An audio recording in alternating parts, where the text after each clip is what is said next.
लखनऊ से एक बड़ी खबर आ रही है। जी हां, आपको बता दें, डिलीवरी बॉय, फ्लिपकार्ट के डिलीवरी बॉय के हत्या केस की गुत्थी पुलिस ने लगभग सुलझा ली है। बड़ी खबर आपको बता रहे हैं लखनऊ से।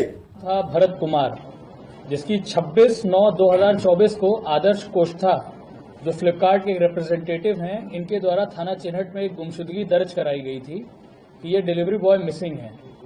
इस डिलीवरी बॉय की गुमशुदगी की जांच थाना स्तरीय पे की जा रही थी। साथ ही साथ हमारी क्राइम टीम और हमारे अन्य टीमें भी इस पे काम कर रही थी। जब हम लोग इस पे काम डेवलपमेंट कर रहे थे तो हमें कई चीजें संदिग्ध लगी। डिलीवरी बॉय का मूवमेंट, उसकी लास्ट लोकेशन, कितने ऑर्डर्स उसने डिलीवर करे, कितने ऑर्डर्स उसके डिलीवर नहीं हो पाए, इसको संदिग्धता पूर्वक देखते हुए हमने उसकी डिटेल्स कंपनी से निकलवाई, जिसमें हमें ये प्राप्त हुआ कि उस दिन कितने ऑर्डर्स उसने प्राप्त किए थे, उसमें से कितने ऑर्डर उसने डिलीवर कर पाया था, कितने ऑर्डर वो डिलीवर नहीं कर पाया था, कहां तक लास्ट में गया था। इसमें संदिग्धता जब हमारी बढ़ी तो हमने लोगों को उठाना शुरू किया, उनसे पूछताछ शुरू करी। इस पूछताछ के क्रम में हमारे द्वारा इनको आकाश शर्मा को उठाया गया। इनसे जब गहनतापूर्वक और सख्ती से पूछताछ करी तो इनके द्वारा बताया गया कि इनके और इनके साथी गजानन द्वारा अपने एक मित्र हिमांशु के मोबाइल से एक मोबाइल फोन की ऑर्डर किया गया था। इनके द्वारा 2 मोबाइल फोन मंगाए गए, जिसमें एक mobile phone Vivo V40 Pro और एक Google Pixel 7 Pro था। इनकी कीमत दोनों की मिला के अराउंड 90,000 के करीब बन रही थी। इन मोबाइल फोन्स को इनके द्वारा कैश ऑन डिलीवरी पे मंगाया गया। जब डिलीवरी बॉय इनके यहाँ मोबाइल फोन लेके पहुंचा तो इनके मन में लालच आ गया और इन्होंने सोचा कि डिलीवरी बॉय को पैसा दिए बिना उसके ये दोनों मोबाइल फोन्स और अन्य सामान को हम जब्त कर लें। इसमें बड़ी चालाकी पूर्वक इन दोनों ने डिलीवरी बॉय को अपने घर के अंदर बुलाया और वहीं पे पड़े हुए एक लैपटॉप चार्जर की सहायता से उसका गला घोंटकर हत्या कर दी और फिर उसकी बॉडी को उसी के फ्लिपकार्ट के बैग में भर के आगे जाके नहर में जाके इंदिरा नहर में फेंक दिया।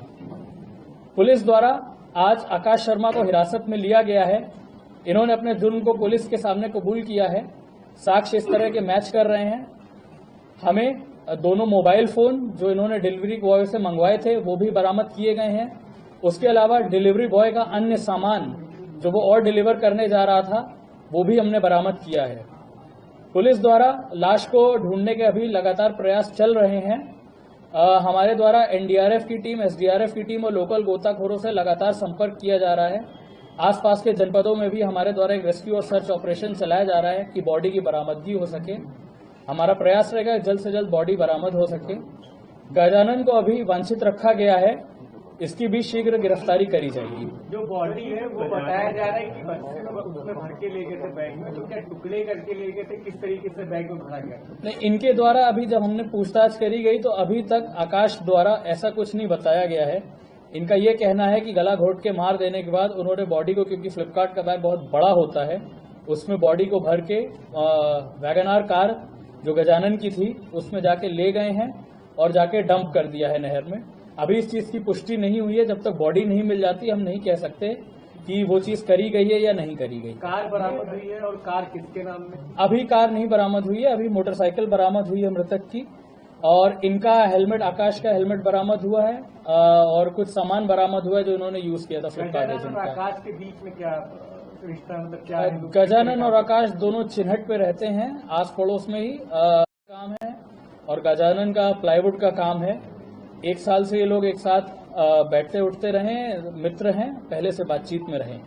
जो आकाश, ये जो गजानन है और जो मृतक है भरत, क्या इनमें भी आपस में उनका परिचित है? तो बताया जा रहा है कि गजानन भी जो है उसी फ्लिपकार्ट कंपनी। हाँ, ये ठीक बताया गया है। गजानन पहले भी उस कंपनी में 2-3 महीने काम किया है, लेकिन ये उसका परिचित नहीं रहा, इनका कभी आपस में संपर्क नहीं रहा है।